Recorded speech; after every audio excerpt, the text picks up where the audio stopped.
nggak sih kalian merasa frustasi setelah ngirim lamaran ke banyak perusahaan tapi belum ada juga yang ngasih kabar? Di era digital ini, banyak perusahaan yang sudah menggunakan teknologi canggih, yaitu Applicant Tracking System, atau yang biasa kita kenal dengan ATS. Teknologi yang digunakan untuk menyaring kandidat secara otomatis. Yuk kita kupas bagaimana teknologi ini bisa menjadi solusi efisien dalam proses rekrutmen. Jadi, ATS adalah sistem digital yang membantu perusahaan dalam menyaring CV berdasarkan kata kunci dan kriteria tertentu. Teknologi ini mengotomatiskan proses screening mulai dari upload CV, memindai isi dokumen, hingga mengelompokkan kandidat yang potensial. Dengan bantuan AI, ATS tidak hanya membaca dokumen, tetapi juga dapat menilai isi dari setiap dokumen sehingga kandidat yang tepat akan teridentifikasi dengan cepat. Oke, nah jadi kalau menurut saya sih sebenarnya ATS ya biasanya kita sebutnya ATS ini sebenarnya sebuah cara ataupun bukan lebih ke tools yang mungkin mempermudah kami mungkin ya saya bisa bilang kami karena kebetulan bidang saya di HR. Jadi mempermudah kami dalam menyaring calon-calon aplikan yang nanti mungkin akan bekerja di perusahaan ataupun organisasi yang dituju.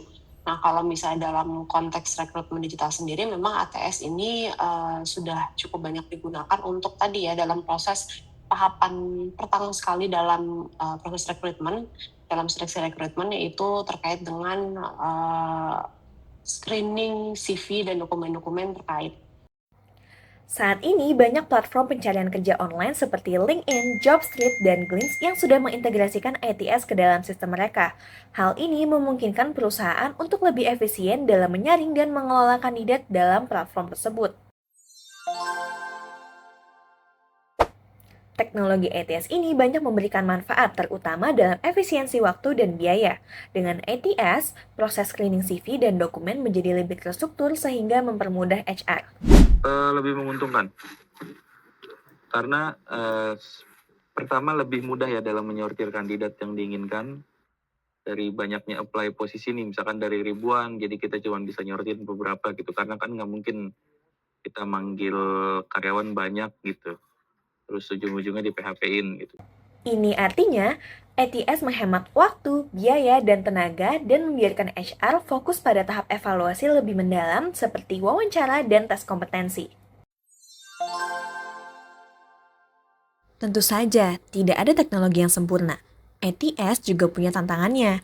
Salah satu risiko terbesar yang perlu diwaspadai adalah keamanan data. Ya. Risiko paling tinggi tadi adalah data bocor atau disalahgunakan kan. Data yang kita punya tuh disalahgunakan untuk lalu dimonetize padahal si aplikan itu tidak mengizinkan itu. Nah, sehingga sangat punya potensi data yang kita punya tuh loss kalau security si sistemnya itu tidak bagus gitu. Artinya, jika sistem tidak dilengkapi dengan protokol keamanan yang memadai, informasi pribadi kandidat bisa disalahgunakan.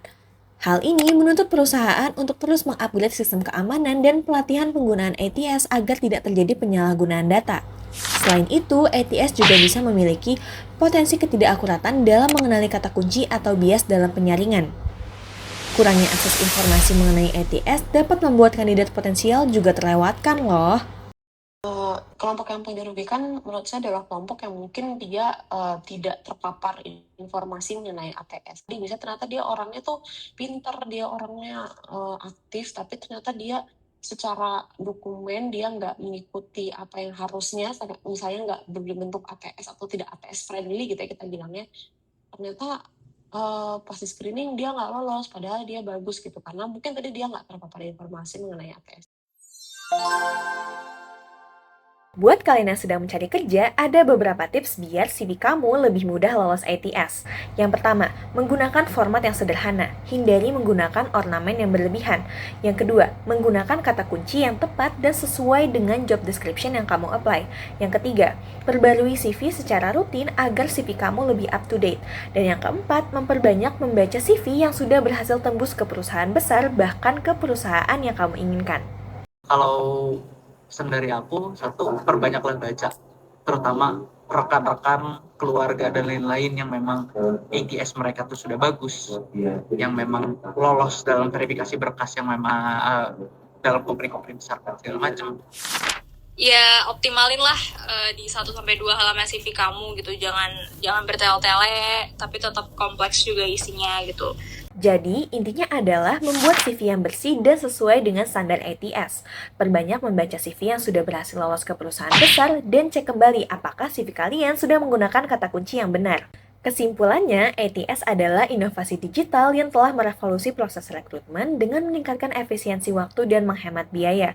Meskipun terdapat tantangannya pada teknologi ini seperti kebocoran data dan ketidakmerataan informasi, teknologi ini membuka peluang bagi perusahaan untuk mendapatkan kandidat yang tepat dengan lebih cepat. Buat kamu yang sedang mencari kerja, jangan lupa gunakan CV dengan ATS friendly ya. Terus semangat dan jangan lupa subscribe channel YouTube kita untuk update info menarik seputar dunia digital dan karir. Sampai bertemu di video selanjutnya. Dah!